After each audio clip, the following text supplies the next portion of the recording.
Parte quarta. Fate, streghe e divinità crudeli.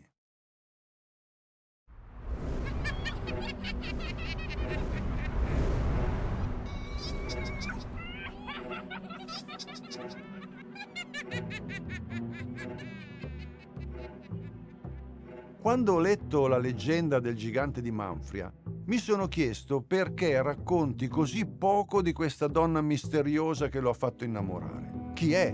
Da dove viene? Cosa le succede poi? Perché seduce e paralizza il povero gigante di Manfria?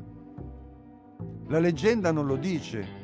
Questo succede quando la storia di un personaggio è già ben conosciuta da tutti. Ho iniziato a ricercare informazioni e un ragazzino di 12 anni, un genio letterario, mi ha suggerito che l'incantatrice del gigante è la Dama Verde. A Gela tutti la conoscono. Lei viveva in un altro castello, non lontano da quello di Manfria, posto su una collina lontana dal mare.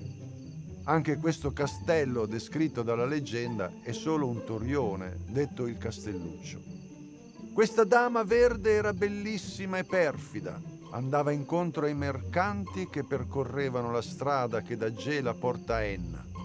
Quando la vedevano risplendere di tanta bellezza, i mercanti fermavano la loro carovana. Lei si avvicinava e le bastava un gesto e uno sguardo per paralizzarli tutti. Poi li derubava dei loro averi.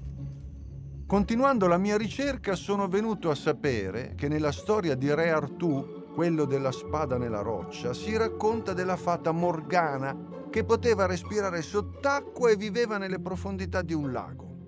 E c'è da sospettare che Morgana sia uno dei nomi della Dama Verde, perché ci sono molte somiglianze tra le due bellissime fanciulle.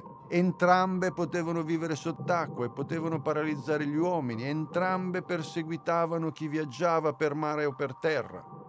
La storia di Morgana arrivò in Sicilia. Si diceva che il suo castello fosse nelle profondità dello stretto di Messina. Era sfarzoso e abitato da giovani e giovinette di rara bellezza.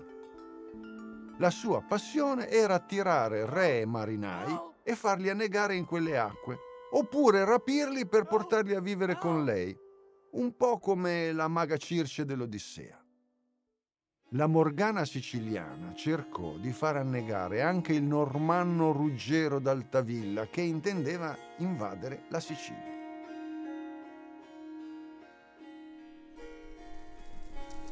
Quando lui arrivò sulla costa calabrese di fronte a Messina, Morgana gli andò incontro e gli disse che poteva attraversare lo stretto a cavallo. Ma lui non le credette e l'anno dopo attraversò lo stretto con una flotta di navi e poi riuscì a vincere gli arabi. Trovo stupefacente che una storia inglese sia arrivata in Sicilia, ma potrebbe essere che sia stata una storia siciliana a raggiungere il nord Europa, portata da qualche normanno che dopo aver partecipato all'invasione della Sicilia e aver assaggiato i fichi e le storie di questa terra sia tornato a casa raccontando della Dama Verde.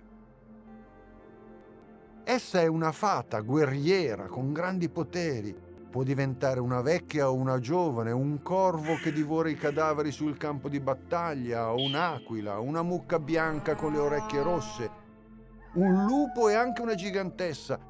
Può far vincere gli eserciti dei suoi amanti e illudere i suoi nemici garantendo loro il successo in battaglia e portarli invece alla rovina. Non perderti le altre puntate. Il gigante di Manfria, il ladro degli alberi, della foresta, dei cedri, giganti sotto l'Etna e altri giganti sfortunati. La Dea Madre, cacciata dall'Olimpo, si nasconde nelle favole.